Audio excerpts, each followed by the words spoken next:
하나님을 최고로. 예수는 그의 몸을 그들에게 의탁하지 아니하셨으니 이는 친히 모든 사람을 아심이요 또 사람에 대하여 누구의 증언도 받으실 필요가 없었으니 이는 친히 사람의 속에 있는 것을 아셨음이니라. 요한복음 2장 24절, 25절. 하나님을 최고로 신뢰하라. 주님은 그 누구도 의지하지 않으셨습니다. 그럼에도 누구를 의심하거나 누구에게 악감정을 품거나 절망한 적이 없으셨습니다. 그 이유는 주님께서는 하나님을 제일 신뢰하셨기 때문입니다. 주님은 하나님의 은혜가 누구에게나 역사할 수 있다고 철저하게 믿으셨습니다. 만일 사람을 최고로 신뢰하면 반드시 실망하게 될 것이고 이로 인해 악감정을 갖게 될 것입니다. 그 이유는 누구도 이룰 수 없는 절대적으로 옳은 것을 사람에게 요구했기 때문입니다. 오직 당신과 타인 속에 있는 하나님의 은혜 외에는 그 어떤 것도 신뢰하지 마십시오. 하나님의 필요를 최우선에 두라. 보시옵소서, 내가 하나님의 뜻을 행하러 왔나이다. 인간의 순종은 필요에 의해 행합니다. 주님의 순종은 그분의 아버지의 뜻에 의한 것이었습니다. 오늘날 외침은 우리는 무언가 할 일을 찾아야 한다. 이방인들이 하나님 없이 죽어가고 있다. 우리는 가서 그들에게 주님에 대해 말해야 한다는 것입니다. 그러나 우리는 우선 각자 개인을 향한 하나님의 필요를 채워야 합니다. 너희는 때까지 이성에 유하라. 우리가 배우고 훈련받는 주된 목적도 하나님의 필요를 채우기 위함입니다. 일단 우리 안에서 하나님의 필요가 채워지면 주께서는 주의 필요가 채워질 다른 곳으로 우리의 길을 열어주실 것입니다. 하나님의 믿음을 먼저 보라.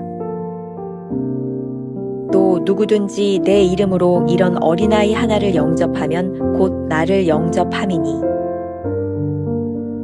하나님의 믿음이란 하나님께서 내게 그분 자신을 아기로 주신 것입니다. 하나님은 나의 개인적인 삶이 하나의 베들레헴이 되기를 기대하십니다. 당신은 당신의 자연적인 삶이 당신 속에 내주하시는 하나님의 아들의 생명에 의해 천천히 변화되는 것을 허락합니까? 하나님의 궁극적 목적은 그분의 아들이 나의 이 죽을 육체 안에서 드러나는 것입니다. 오늘은 5월 31일 하나님을 최고로 이런 제목으로 말씀을 나누겠습니다. 오늘 묵상은 챔버스의 생각이 가장 명확하게 드러나는 부분입니다. 그는 평소에도 최고의 하나님께 자신의 최선을 드리기를 원하고 그렇게 결심했던 사람이죠. 오늘은 챔버스가 세 개의 대지를 정확하게 나누어 주고 있습니다. 첫 번째, 하나님을 최고로 신뢰하라. 왜 우리는 하나님을 최고로 신뢰해야 할까요? 우리가 하나님을 신뢰할 때 다른 사람들에게 악감정을 품거나 그들을 의심하지 않습니다. 유의 깊게 들어보세요. 다른 사람 때문에 절망하지 않습니다. 아주 중요한 말입니다. 챔버스의 이야기죠. 오직 당신과 타인 속에 있는 하나님의 은혜 외에는 그 어떤 것도 신뢰하지 마십시오. 우리가 하나님을 신뢰하지 않고 사람을 신뢰한다면 어떤 일이 일어날까요? 믿었던 사람에게 느끼는 실망감? 그러한 감정은 자연스럽게 우리를 악한 감정으로 인도하지 않을까요? 하지만 하나님만을 신뢰할 때는 내게 주시는 하나님의 은혜가 타인에게도 있음을 인정할 수 있습니다. 나에게 그러했듯이 타인에게도 하나님의 은혜가 필요하다고 생각하니 그 사람에게 절대적으로 옳은 것을 요구할 필요가 없습니다.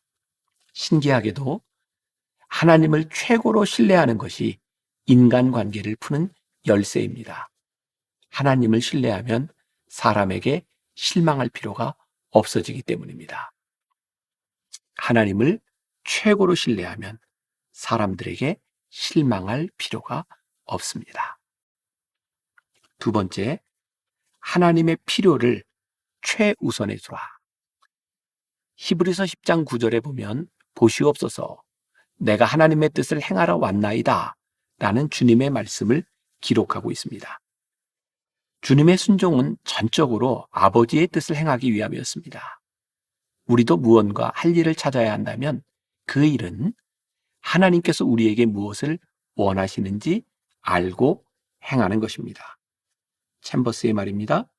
우리가 배우고 훈련받는 주된 목적도 하나님의 필요를 채우기 위함입니다. 일단 우리 안에서 하나님의 필요가 채워지면 주께서는 주의 필요가 채워질 다른 곳으로 우리의 길을 열어주실 것입니다.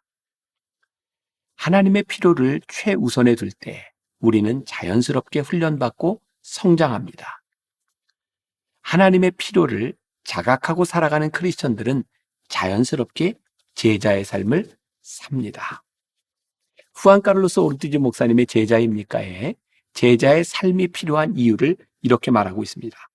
읽어드릴게요. 왜 우리의 계획은 번번이 실패하고 마는가? 그것은 어린아이들에게 그 일을 맡기기 때문이다. 어린아이에게 의존해서는 일을 이룰 수 없다. 그들은 맡은 일을 꼭 이뤄낼 것인 양 제가 하지요. 적절히 조치하겠습니다. 책임지고 제가 하겠습니다. 라고 말하지만 중간에서 희지부지하고 만다. 바울은 말하기를 궁극적인 목표는 그리스도의 장성한 분량이 충만한 데까지 이르는 것이라고 했다. 성부께서는 모든 사람이 예수님만큼 자라기를 원하신다. 목사들이 먼저 성숙해야 한다. 그런 다음에야 양들에게 동일한 성장을 가져줄 수 있는 준비를 할 수 있다. 하나님의 필요를 아는 것이야말로 순종하며 살기를 꿈꾸는 그리스도인들에게 가장 필요한 것입니다. 그런데 어린아이는 누군가의 필요를 고려하지 않습니다. 우리가 성숙한 사람이 되어야 누군가의 필요를 고려할 수 있듯이 우리가 성장해야 하나님의 필요를 고려하게 되죠. 하나님의 필요를 아는 사람만이 그분의 필요를 따라서 인도하심을 경험하며 다음 단계로 갈 수 있기 때문입니다. 하나님의 필요를 아는 자들은 끝까지 하나님께 붙들림 바 될 테니 말입니다. 하나님의 필요를 최우선에 두는 사람이 바로 제자입니다. 세 번째, 하나님의 믿음을 먼저 보라. 세 번째 주제에 명확한 개념을 잡는 것이 쉽지 않습니다. 하나님의 믿음, 영어로 God's trust라고 되어 있는 이 말이 정확히 무슨 의미일까요? 이것은 우리가 하나님을 믿는다, trust God 하는 말과는 조금 다른 의미인 것 같습니다. 우리가 하나님을 믿는 것이 아니라 하나님이 우리를 믿어주신다는 사실을 최우선에 두라는 말입니다. 챔버스는 하나님의 믿음을 이렇게 표현하고 있습니다. 하나님은 나의 개인적인 삶이 하나의 베들레헴이 되기를 기대하십니다. 베들레헴은 아기 예수님이 태어나신 것입니다. 우리 자신이 베들레헴이 된다는 말은 아기 예수께서 우리 안에서 태어나고 자라기를 바라는 하나님의 믿음이 존재한다는 것입니다. 우리를 향한 하나님의 믿음을 배신하지 않도록 그것을 최우선에 두어야 합니다. 하나님은 우리의 자연적인 삶이 아기 예수로 말미암아 변화되기를 원하십니다. 바로 이 믿음을 우리 삶의 최우선으로 두어야 합니다. 하나님께서는 그 믿음을 가지고 당신의 아들 예수 그리스도를 우리에게 주셨습니다. 우리가 하나님을 믿는 것은 그러한 하나님의 믿음을 배신하지 않는 것입니다. 죽을 수밖에 없는 우리 육체 안에서 그리스도의 생명이 드러나는 것입니다. 마지막으로 오스왈드 챔버스의 기독교의 진리에 나오는 부분을 조금 읽어드리면 도움이 될 것 같습니다. 성도가 이 땅에 존재하는 이유는 내가 어떤 복을 누리며 사는지를 보여주는 본이 되기 위함이 아니라 하나님 안에서 그리스도와 함께 감추어진 거룩한 생명을 삶으로 살아내기 위함입니다. 이 생명이 나타날 때 사람들은 우리의 선한 행실을 보고 하늘에 계신 아버지께 영광을 돌리게 될 것입니다. 하나님이 우리를 믿어주셨으니 우리는 그 믿음에 배신하지 않도록 살아야 합니다. 오늘 하루 이런 질문을 가지고 살아봅시다. 당신의 삶에서 하나님의 필요가 보입니까? 그 필요를 채우는 사람이 되십시오. 기도하겠습니다. 챔버스는 그의 삶에, 그의 사역에 최고이신 하나님께 그의 최선을 드리기를 꿈꾸었던 사람입니다. 가만히 생각해 보니 하나님이 우리를 그렇게 믿어주셨으니 그 믿음에 따라 우리도 그렇게 살아가는 것이 마땅하지 않겠습니까? 오늘 우리의 인생 가운데 하나님의 필요가 우리의 눈에 들어오기를 소원합니다. 하나님이 원하시는 것이 무엇인지를 볼 수 있기를 소원합니다.